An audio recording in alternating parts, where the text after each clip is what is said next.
Welcome back to Zeitgeist. This is Stephen. Today in the studio, I have with us Ben. Ben is a professional in the financial industry.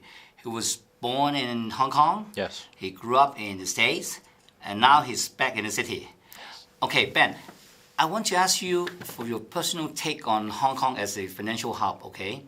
Now, after the 97 handover, people say that Hong Kong is losing its competitive edge, losing in the competition with places like Shanghai, okay? And a lot of people saying that, people in the financial industry saying that, wow, work is getting tough, okay? A lot of competition, okay? It's not like what it used to be. Give me your personal take on this. I think it's important to reflect a bit about history. Just looking at the last 20 years, China has experienced an explosive growth that has not been seen, that hasn't been seen in human history. Yeah. In that process, Hong Kong, as a financial service provider to China, and during this explosive period, in now called the traditional finance, obviously felt that it was a period where lots of profits can be made, lots of value can be added. But as with any globalization, now Hong Kong is seeing competition, not just from Shanghai, but even from the United States. So the reality is that there is people feel that in traditional finance it's more difficult because there's competition. Well, it's kind of like saying that it's kind of like looking at the mobile phone, for example. If iPhone, when it first came out, like the only game in town, one of a kind. Yes, one of a kind. Yeah. But then as there's now more and more competition, it's more difficult to compete. But at the same time, the pie is so much bigger. Yeah. So yes, Hong Kong might getting a smaller percentage share, but the pie is so much larger. How can you complain because of that? You cannot expect to always have 100% of the pie to yourself. No. But also there's another aspect to it.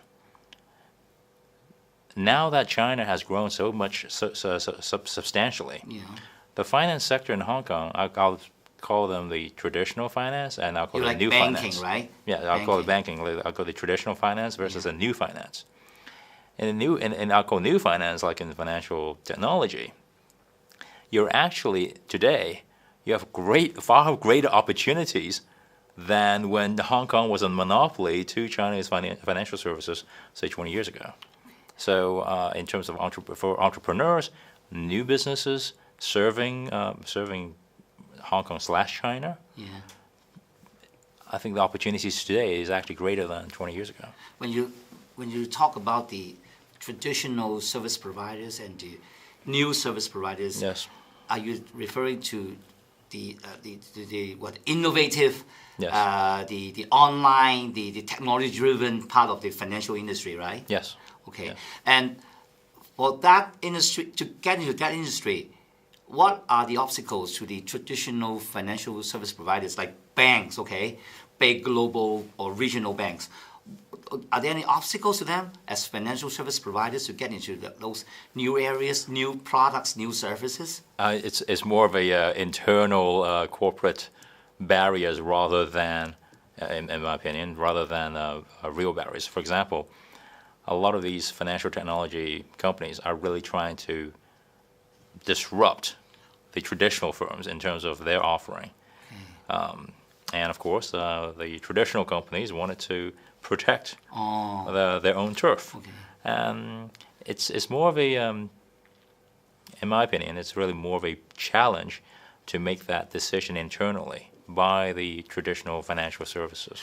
That means that's more of a mindset and a culture thing, right? Yes. Yeah. Instead of getting to a new market, they're all about defending their own market, defending their own turf. Yes. And thereby they lose sight of what is there to gain by moving on Yes. to experimenting and innovating, right? Yes. Okay, but what about Hong Kong? Hong Kong as a financial hub, is it getting better in the competition in the game, or is it gradually losing its edge, compared to, as you say, the new service providers or places like America, okay, which is like I said, a lot of innovation in terms of financial services and financial products, okay. Is Hong Kong still retaining its own edge, its own benefits, its own advantages, or is it losing out? I think the edge is still there, and I expect the edge to remain there. What are our competitive edge when it comes to the financial products and services? Like, Well, there are two aspects to this. First, there's a cultural aspect, and there's also the I'll call it the distance aspect. okay, If Hong Kong were to serve the Chinese market, I mean, I myself ethnically being Chinese, Yeah. I understand that Chinese culture is different from, say, most Western cultures. And having that first-hand intimate understanding of the local culture gives you a significant edge. Now, for a U.S. company, for example, there may be one guy or two guys in the company that may have an intimate understanding of the local culture, but it's not a company-wide understanding. yeah, yeah. Whereas in Hong Kong, you have you can hire locally.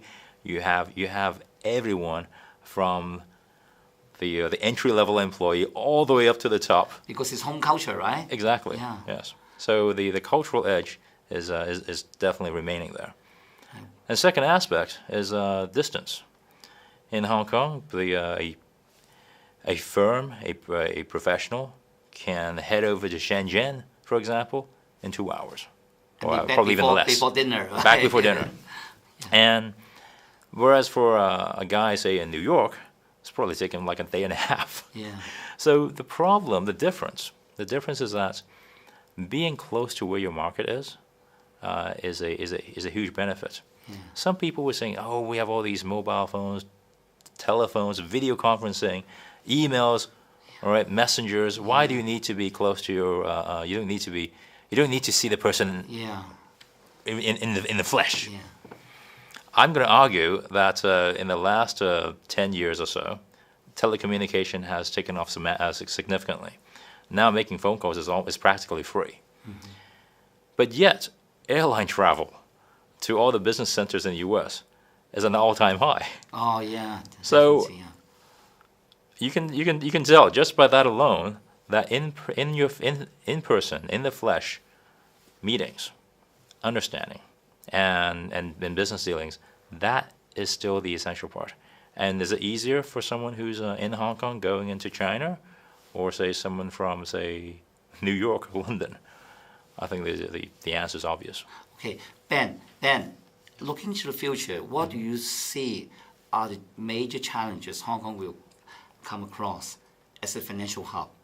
Looking further, like 10 years down the road, when China opens up further, the China economy becomes bigger, okay, and maybe the renminbi is convertible, okay. What will be the major challenges for Hong Kong as a financial hub that serves mainland China? What will be the challenges? Well, there are several challenges. First and foremost is I'll call the identity crisis. In 2016 so far, at this point, I call the next generation of Chinese in Hong Kong have this. It's kind of this polarity going on. One believing that they are part of China, and the other part being that they're apart from China. Yeah. I think that actually is a problem because at some point, this identity crisis can become an issue in terms of culture. And remember the cultural edge I mentioned. Yes. It works both ways, right? It works both ways. Yeah. Yes. And I think this is also ideologically driven, right? Because there's an ideological gap between we who grew up in Hong Kong and what we perceive as, the values across the border, right? I think this is also ideologically driven. To some aspects, yes. But also, even let's say growing up and spending decades in the U.S., same state, same, I'll call within a 100-mile radius. Things change, right? Same government structure, but still the day-to-day lives.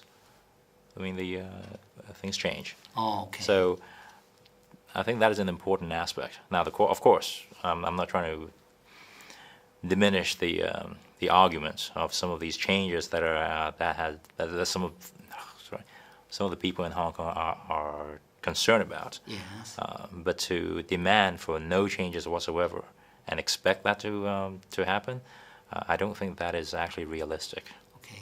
Because life changes. Okay. Yeah. Good. And besides that, any other challenges down the road to Hong Kong? I think the education is very important, especially moving forward. At this point is really talk about more of a not just knowledge economy, but really how people can deal and interact with each other. Yes.